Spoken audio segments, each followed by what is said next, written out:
የዜና ቻናል ቤተሰቦች ዋና ዋና መረጃዎች ይዤላችሁ መጥቻለሁ። እናንተ ሰብስክራይብ እንድታደርጉ በአክብሮት እየጠየቅናችሁ ወደ ዋና ዋና መረጃዎቹን ልንገራችሁ። በቅድሚያ አሜሪካ ከዓለም ቀዳሚ ነዳጅ ላኪ ሆና ትመጣለች። እንደዚሁም ደግሞ ህወሓት ላይ እርምጃ እንዲወሰድበት ኢዜማ አዟል። ስለሱ የምንመለከተው ጉዳይ ይኖራል።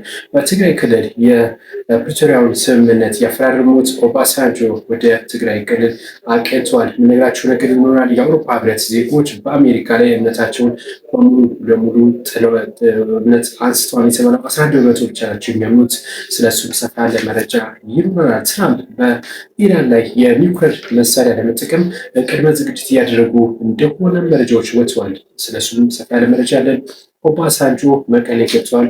ምንድን ነው ጉዳዩ የሚለው የምናየው ነገር ነው የሚሆነው። በኢትዮጵያ ኦርቶዶክስ ተዋሕዶ ቤተክርስቲያን የዋሽንግተንና አካባቢዋ አባቶች ወይም ደግሞ ሀገረ ስብከቱና ምዕመናን ተቃውሞ አሰምተዋል። በምን ጉዳይ የምንመለከተው ነው የሚሆነው። አሜሪካ እንዳይገባ ስለተከለከለው ዳኛም እንደሱ ወጣ ያለ መረጃ ነግራችኋለሁ። በአዲስ አበባ አዲሱ ታርጋ ቁጥር ይፋ ሆኗል። ይህ ታርጋ ደግሞ 56 ሺህ ያስከፍላል ተብሏል። ለምንድን ነው የሚያስከፍለው? እነዚሁም ቤተክርስቲያኗ የላከቻቸው አባቶች በቀጥታ ወደ ምስራቅ አርሲ ተጉዘዋል። እዛም እንግዲህ የተፈናቀሉትን አጽናንተዋል የተባለው መንገድ ላይ ችግር ገጥሟቸዋል የሚሉ የተለያዩ መረጃዎች ወጥተዋል። እነዚህና የተለያዩ ዓለም አቀፍና ሀገር አቀፍ ጉዳዮችን ይዘንላችሁ መጥተናል። ላይክ እና እንደዚሁም ደግሞ አስተያየት የሰጣችሁ አብራችሁን ቆዩ በአክብሮት እንጠይቃችኋለን።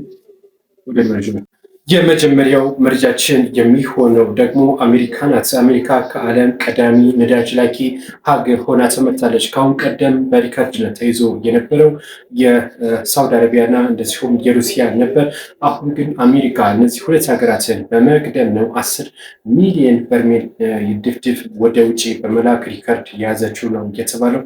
ይህ እንግዲህ ብዙዎች እያነጋገሩ የሚገኙ በጦርነት ውስጥ የሚገኙት የመካከለኛው ምስራቅና ሩሲያን ጨምሮ ነው። እንግዲህ በዚህ በጦርነቱ ምክንያት የሆርሙዝ ሰርጥ በመዘጋቱ ምክንያት ነው ተብሏል። አሜሪካ ከዓለም አቀፍ ደረጃ ቀዳሚ ነዳጅ ላኪ ሀገር ሆና የተመረጠ ወይም ደግሞ ሪካርድ የያዘችው ተብሎ ብዙዎችን እያነጋገረ ይገኛል። በቀጣይነት የምንመለከተው ደግሞ ህወሓት ነው። ህወሓት ላይ እንግዲህ ከባድ እርምጃ እንዲወሰድበት ኢዜማ መግለጫ አውጥቷል። የፌዴራል መንግስቱ እንደዚሁ ጠይቋል። የተባለው እርምጃ ይወሰድ የሚል ማለት ነው። እንግዲህ ህወሓትን በከፍተኛ ሁኔታ ተችቷል። ኢዜማ እንዳለው ከሆነ ህወሓት ደም መጣጭ ነው፣ ደም እንግዲህ ጠጥቶ የማይረካ ድርጅት ነው ሲል ተችቷል። በዚህ ጉዳይ ምን ሀሳብ አላችሁ? አስበስቴቶቹ አስቀምጦ እንደዚሁም የፕሪቶሪያው ስምምነትን የጣሰው ህወሓት ነው። ስለዚህ መጠየቅ አለበት፣ ጥቃት እንደዚሁ መከፈት አለበት እሱ ላይ ሲል ነው እንግዲህ የገለጸው ማለት ነው። በትግራይ ክልል እንደዚሁ የተለያዩ አፈሳዎች እንዳሉ ይታወቃል። ያው ከሰሞኑም ስነግራችሁ ነበረ ማለት ነው።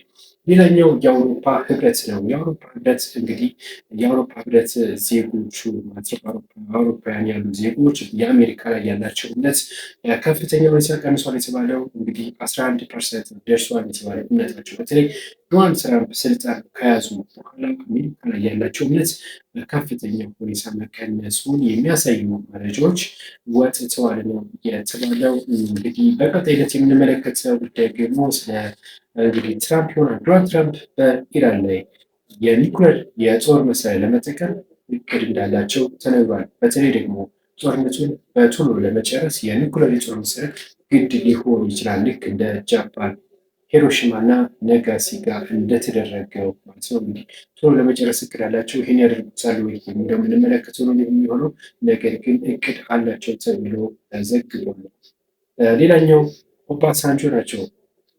ኦባሳንጆ እንግዲህ ወደ ትግራይ ክልል አቅንተዋል። መቀሌ ሲደርሱ በደብረ ጽዮን ሞቅ ያለ አቀባበል ተደርጎላቸዋል። የፕሪቶሪያው ስምምነት ሲፈረም መጀመሪያ ሲያፈራርሙ የነበሩት ከነጌታቸው ረዳ ጋር ማለት ነው አንዱ እንደነበሩ ይታወቃል። ኦባሳንጆ አሁን ደግሞ መቀሌ ሄደዋል። ብቻቸውን አይደለም ሄዱት፣ ከተለያዩ ልዑካን ጋር ነው። በተለይ ከአውስትራሊያ እና እንደዚሁም ከእንግሊዝ ተወካይ ጋር በመሆን በመቀሌ ከደብረጽዮን ጋር ውይይት አድርገዋል። ስለምተወያዩ የሚለው እስካሁን ግልጽ መረጃ አልወጣም። የሚወጣ ከሆነ ተከታትለን የምናደርስላችሁ ነው የሚሆኑ። ሌላኛው የኢትዮጵያ ኦርቶዶክስ ተዋሕዶ ቤተክርስቲያን በዋሽንግተን እና አካባቢ ያሉ ሀገረ ስብከት በአርሲው ስለተፈጸመው ግድያ ተቃውሟቸውን አሰምተዋል፣ ድምፅም ሆነዋል፣ እንደዚሁም ጸሎትን ምህላ አድርገዋል ነው የተባለው። እንደዚሁ አቋማቸውንም ይፋ አድርገዋል። እናም እንግዲህ የሚያስይ ነው። እንደዚህ ሀገረ ስብከቶች ጸሎት ማድረጋቸው የሚበረታታ ነው ማለት ነው። ሌላኛው የምንመለከተው ከዚህ ጋር በተገናኘ የኢትዮጵያ ኦርቶዶክስ ተዋሕዶ ቤተክርስቲያን የተመረጡት ጳጳሶች ወደ ምስራቅ አርሲ በመጓዝ ተፈናቃዮችን እንደዚሁም ደግሞ ጥቃት የደረሰባቸው ኦርቶዶክሳውያን አጽናንተዋል የተባለው በአቡነ ሳዊሮስ የተመራው ልዑክ ነው ወደዛ ሄደው። እናም አባቶች የተለያዩ መልእክትን አስተላልፈዋል። አይዟችሁ፣ ከጎናችሁ ነን፣ የተቃጠለው ቤተክርስቲያን እንሰራለን። እንደዚሁም ደግሞ ሲደርሱ የበሬ ስጦታ ተሰጥቷቸዋል የተባለው ከህዝበ ሙስሊም እንግዲህ ብዙዎች ነገሮች ደስ የማይሉ ነገር ነው የነበረው ተብለዋል። እርዳታውን ለሀገረ ስብከቱ ጳጳስ አስረክበዋል የተባሉ በርካታ እርዳታዎች ሄደዋል። እንግዲህ መፍትሄው ምንድን ነው እንደዚህ ነው የሚለውን ነገር በግልጽ አላስቀመጡም።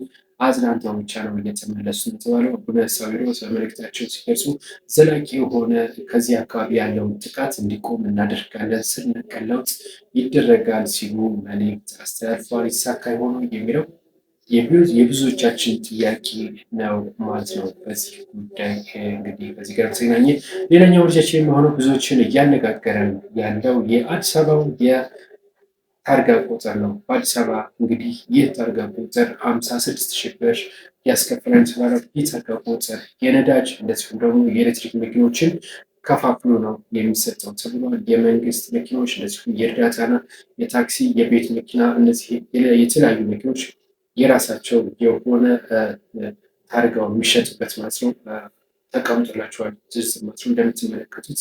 እናም በዚህ በ56 ሺህ ብር ጉዳይ ብዙዎች እየተነጋገሩበት ነው። እናንተ ሀሳብ አስተያየት ካለ በዚህ ጉዳይ ብታስቀምጡ ደስ ይላል። የአሜሪካ እንዳይገባ ስለተከለከለው ዳኛ እንደዚሁ ብዙዎች ተናገሩበት ነው የሚገኘው። ይህ ዳኛ የዓለም ዋንጫ ይዳኛል ተብሎ ነበረ እንግዲህ ወደ አሜሪካ ተጉዞ የነበረው ነገር ግን በቀጥታ ከአሜሪካ ሊመለስ ተደርጓል። እናም እንግዲህ ብዙዎች ትችት እያቀረቡ ነው የሚገኙት በዶናልድ ትራምፕ አስተዳደር ላይ። ከዚህ ጋር በተገናኘም ወደ ሀገሩ ሲመለስ በሶማሊያ ሞቅ ያለ አቀባበል ተደርጎለታል ለዳኛው ማለት ነው። እና በቀጣይ የእንግሊዝ የእግር ኳስ ፌዴሬሽን ወይም ደግሞ የአውሮፓ ህብረት ማለት ነው የአውሮፓ የእግር ኳስ ፌዴሬሽን ቅርሳ እና እሱ አዲስ እንግዲህ ጨዋታ አለ የፒኤስጂ እና በቀጣይ የሚደረግ ፒኤስጂ እና ሌላ የሆነ ክለብ አሉ። ለሁለቱ ክለቦች እንዲዳኙ እንግዲህ ተመርጠዋል ማለት ነው። ከዚህ ጋር በተገናኘ እንግዲህ ደስታቸውንም ሲገልጹ ነበረ አሰልጣኙ። የአውሮፓ እግር ኳስ እግር ኳስ ይህንን ለዚህ ዳኛ መስጠቱ ብዙዎችን ደስ አሰኝቷል። እናንተ በዚህ ጉዳይ ያላችሁ ጨዋታው መቼ ነው የሚደረገው ያው ባይታወቅም፣ ነገር ግን የዚህን ጨዋታ እንዲዳኙ ተመርጠዋል። እናም የአውሮፓ እግር ኳስ ይህንን በመስጠቱ ብዙዎች አድናቆታቸውን እየቸሩ ነው የሚገኙት። የአሁኑ መረጃችን ይህን ይመስል ነበር። በቀጣይ ደግሞ ሌሎች መረጃዎች እና ሌሎች ጉዳዮችን ይዘን የምንመለስ የሚሆኑ ሰብስክራይብ እና ሰብስክራይብ